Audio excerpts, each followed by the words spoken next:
¿Han contemplado alguna vez una casa hermosa, imaginándose cómo será su interior? ¿Quiénes vivirán allí? ¿Cuál será su historia?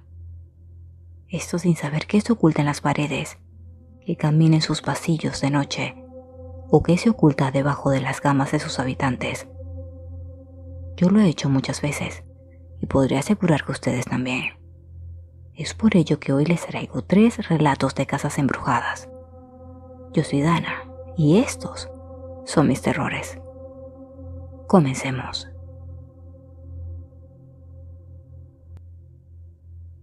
La casa de mis abuelos maternos está definitivamente embrujada.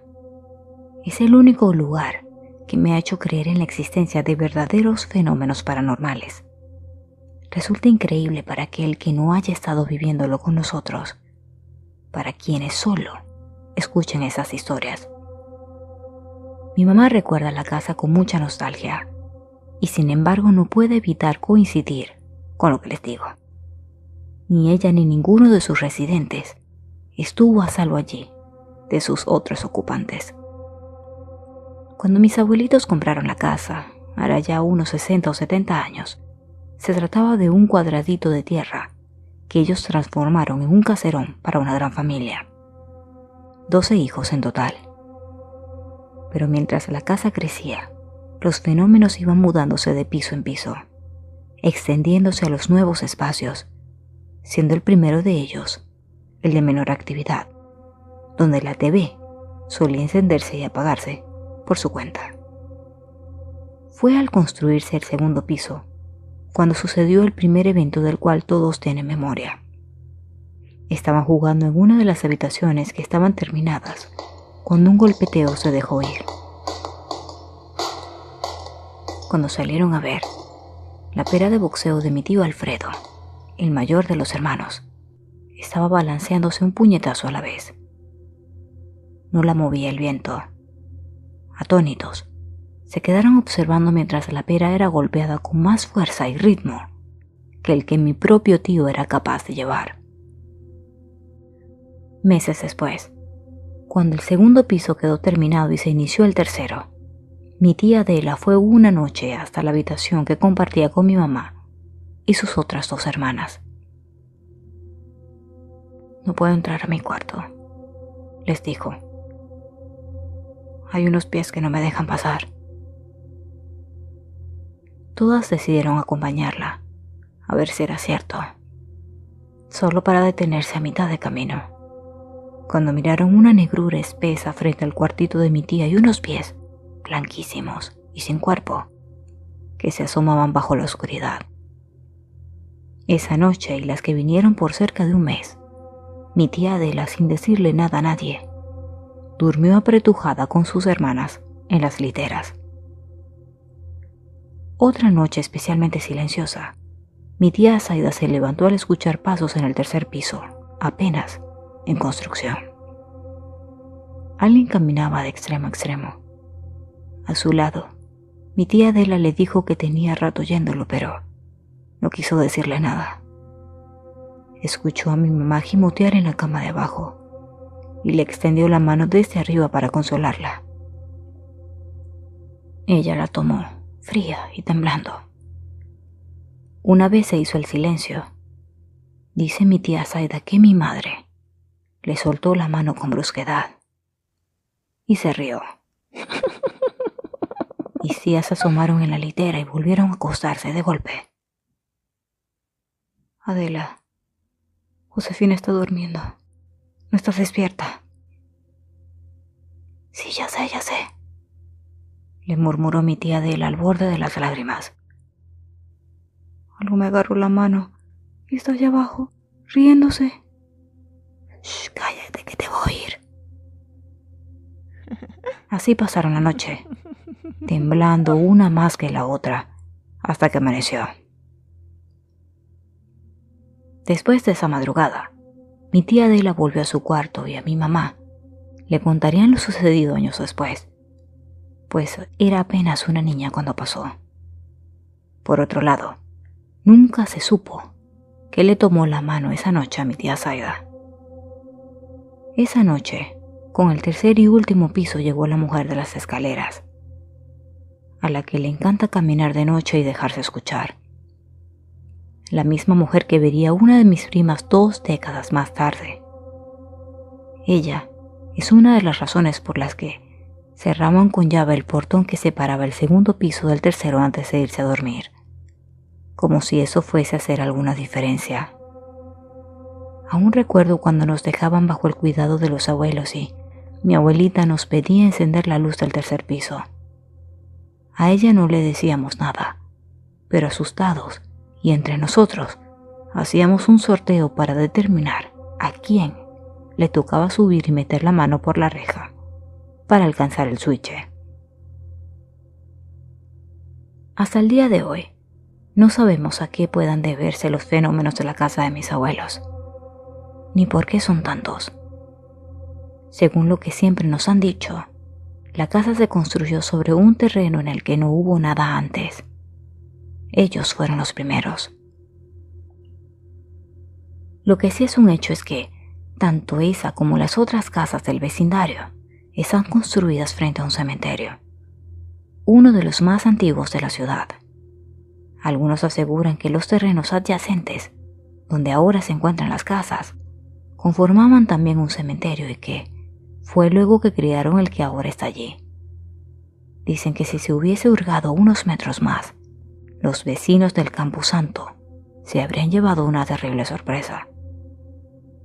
Pero de todo esto, lo que más lamenté oír de boca de mi propia tía es que mi abuelito forma ahora parte del desfile de espectros de la casa y que lo han reconocido por su calzado tan particular, por el dobladillo de los pantalones, por el andar pesado de sus pasos y por la forma de apoyarse en la baranda, como solía hacerlo siempre, para subir a descansar.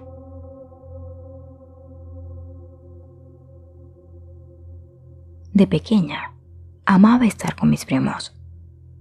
Soy hija única y ellos han sido y siguen siendo lo más próximo a los hermanos que nunca tendré. Siempre fueron cuidadosos conmigo y se notó más cuando crecieron y la diferencia de esos 4 años que me llevaba David o los 5 que me adelantaba María se hicieron muy evidentes. Me di cuenta de lo mucho que habían crecido y lo chica que yo seguía siendo en la que, por mi decisión, fue la última visita que les hice en vacaciones.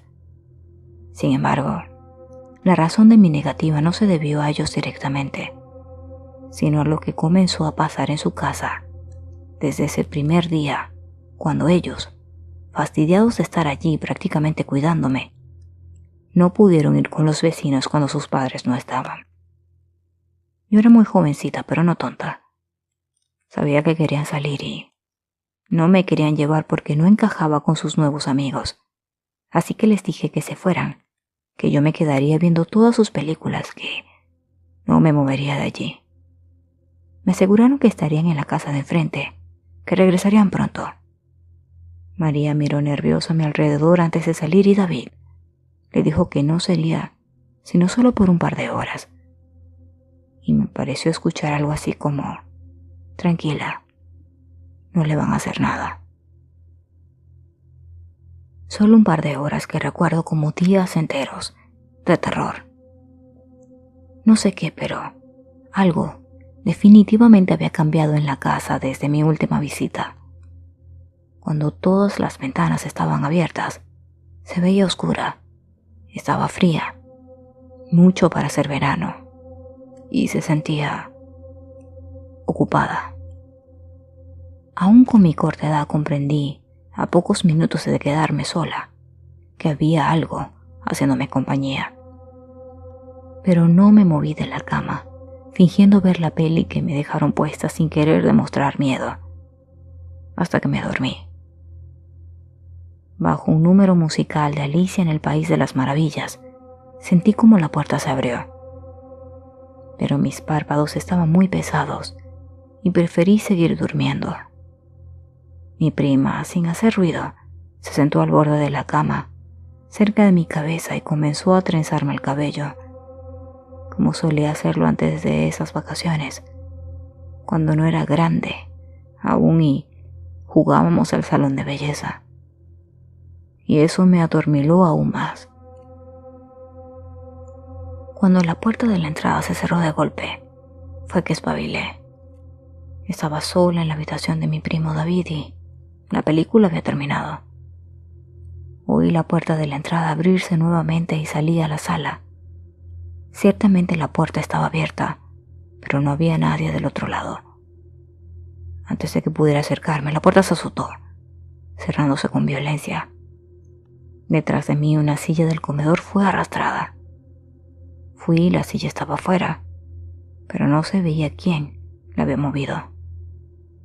La puerta trasera que daba acceso a uno de los baños y al lavandero estaba cerrada con seguro. No tuve tiempo de procesar lo que estaba pasando, cuando comenzaron a golpear las puertecillas de madera de las ventanas, pero todas parecían estar abiertas.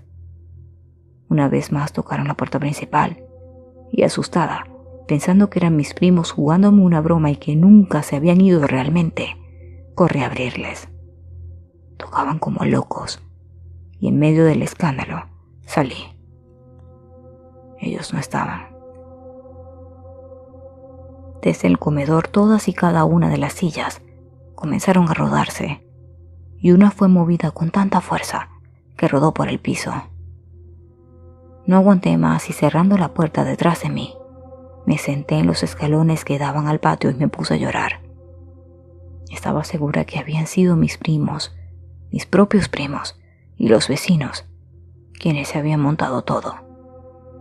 Pero entre lágrimas, sentada allí en el patio y escuchando cómo movían cosas dentro de la casa y detrás de mí, los vi venir, lentamente al principio, sin prisas, luego a las carreras cuando lograron verme. Tomó un rato para que me convencieran de entrar. Me creyeron, pero no me quisieron explicar qué había sucedido. Hoy en día, ambos dicen que no recuerdan esa tarde, que seguro lo soñé, que mi imaginación de pequeña era muy activa, pero yo sé lo que viví. Tuve una trenza terminada y otra medio hacer en mi propia cabeza para demostrarme que no era una mentira.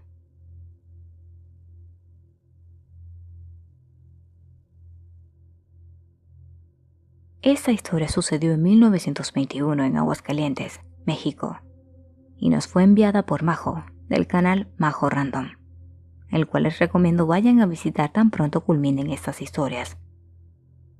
Continuemos. La historia la cuenta mi papá, quien dice que hace años sus abuelos estaban buscando casa en renta y alguien les ofreció una. Solo que fue honesto con ellos al advertirles desde el inicio que ahí se oían y veían cosas. Se espantaron un poco y no la quisieron, pero el propietario les dijo que no les cobraría nada, solo les pedía que cuidaran la casa. Evaluando la situación, aceptaron quedarse. Desde la primera noche, los ruidos extraños se dejaron escuchar. Oían gatos peleando y como un farol que estaba en el centro del patio central se rompía, pero por la mañana estaba intacto. El piso del patio era de ladrillo y un día el abuelo notó que uno estaba mojado, con lo que parecía ser sangre, y se mantenía así sin importar cuánto lo limpiaran. Gracias a lo que ya habían escuchado y al miedo, decidieron empezar a rezar el rosario todas las noches, buscando que con esto los ruidos dejaran de oírse. Desde ese momento empezaron a escucharse también ruidos y sonidos como de rana que provenían de detrás de los cuadros de las paredes. Su sorpresa es que al quitarlos, no había nada. Ese mismo sonido provenía de todos y cada uno de los cuadros de la residencia. Había también una barda detrás de la casa, no muy alta, en la que cualquier niño podía asomarse. El abuelo se sentaba allí a mirar el atardecer y cuenta que en una ocasión se percató de seres muy pequeños que andaban entre la hierba. Duendes. Se refería a ellos como personas pequeñitas. Él los miraba en silencio y sin moverse, porque en cualquier movimiento estos se escondían. Todo esto sucedió de forma frecuente y se volvió tolerable. Un día el abuelo descubrió en la cocina que si le pegaban al piso, ese se escuchaba hueco. Se les ocurrió escarbar y encontraron carbón. Ya de noche y aún cavando, miraron al final del patio y en la barda había un hombre con apariencia de indígena. Así lo describieron ellos, con ropas de manta y con un rostro vacío. Primero creyeron que era una persona, pero al salir ya no estaba. Existe la creencia que si eso sucede, debes hablarle al difunto para que te diga qué es lo que busca. Debió decirle: de parte de Dios te pido que si no eres de este mundo, me digas qué necesitas. Así él podría hablarles y pedirles un favor a cambio de un tesoro. Pero como esto no llegó a pasar, el carbón siguió siendo carbón. Y aunque escarbaron más, no encontraron nada. Todo esto sucedió durante los primeros 15 días de estancia en esa casa. Con todo lo ocurrido, decidieron buscar a un cura para que fuera a bendecirla. Así que salieron los padres, tarde en la noche, en su busca y dejaron a los niños en casa. Al plantearle la situación al cura, este se negó a ir. Mientras tanto, los niños en casa ya dormían. Sin embargo, uno miró que algo, como un rostro cadavérico, sopló la vela de al lado de su cama, por lo que de inmediato corrieron asustados fuera de la vivienda. En ese mismo momento, una de las hermanas, que era ciega, sintió que algo como un esqueleto, o así lo describió ella, se montó sobre su espalda. Aterrada, salió como pudo y ya afuera lo platicaron a una vecina que estaba por allí. Se quedaron con ella, a la espera de sus padres. Cuando sus papás regresaron, se dieron cuenta de lo que ocurría. Los niños estaban muy asustados y la niña estaba casi sin poder pronunciar palabra. De inmediato optaron por abandonar la residencia de una vez y para siempre. A los 3 días de lo acontecido, la niña ciega falleció. No se supo si en realidad lo que vivió esa noche fue lo que provocó su muerte.